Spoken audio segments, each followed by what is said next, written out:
శత్రువులు ఎక్కడనో ఉండర్రా.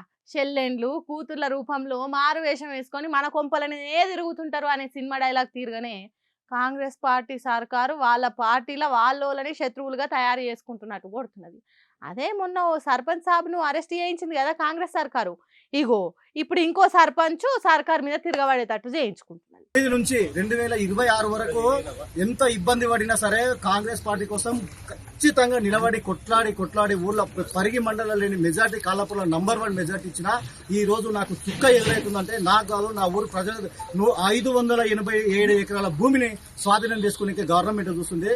దయచేసి అర్థం చేసుకోవాలని నేను స్థానిక ఎమ్మెల్యే రామ్మోహన్ రెడ్డి సార్కి 1కి 10 సార్లు ముందు కూడా చెప్పినా, 10 రకాలుగా చెప్పినా, 100 రకాలుగా చెప్పినా అర్థం చేసుకోండి సార్.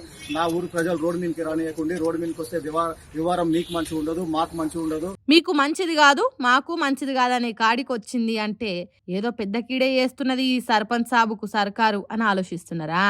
ఈ సర్పంచ్ సాబు ఊర్లుండే భూములు గుంజుకునే కథ చేస్తున్నదట. ఇండస్ట్రియల్ పార్క్ కోసం వికారాబాద్ జిల్లా పరిగి మండలం కాడ్లాపూర్ అనే ఊర్లో పెట్టడానికి భూములు తీసుకుంటున్నదట సర్కారు. హాగో ఆ ముచ్చట తెలిసినప్పటి నుంచి అక్కడ రైతులు కూడు తింటలేరట. హాగో అందుకే నేను కాంగ్రెస్ పార్టీ సర్పంచ్ని. పార్టీ కోసం ఎంతో కష్టపడ్డా. నా ముఖం చూసైనా మా ఊరిని వదిలిపెట్టుండ్రని ఇట్లా రోడ్డు మీదకి ఎక్కి రోదిస్తున్నాడు.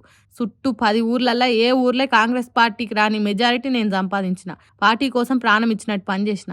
ఎంతో కష్టపడ్డాం మేమంతా. మా కాళ్ళ కింది భూమిని గుంజుకొని మమ్మల్ని ఆగం చేయకుండ్రి. కాంగ్రెస్ పార్టీ మీద కాంగ్రెస్ సర్పంచ్ తిరుగుబాటు చేసేటట్టు చేయకుండ్రి. ఆ ఇండస్ట్రియల్ పార్కుని ఎక్కడికన్నా మార్చుండ్రి. నేను కాంగ్రెస్ పార్టీ సర్పంచ్ని కనికరమన్న చూపెట్టుండే అన్నట్టు పోలీసుల కాళ్ళ మీద పడుతున్నారు పాపం రైతన్నలు. మరి వీళ్ళు పార్టీ కోసం పని చేసింది యాదికొచ్చి దయగలిగి ఆ ఇండస్ట్రియల్ పార్కును ఏరే కాడికి మార్చుతారో, లేకుంటే కాంగ్రెస్ సర్కార్ మీద కొట్లాడటానికి శత్రువులను సొంత పార్టీలనే తయారు చేసుకుంటారో చూడాలిగా.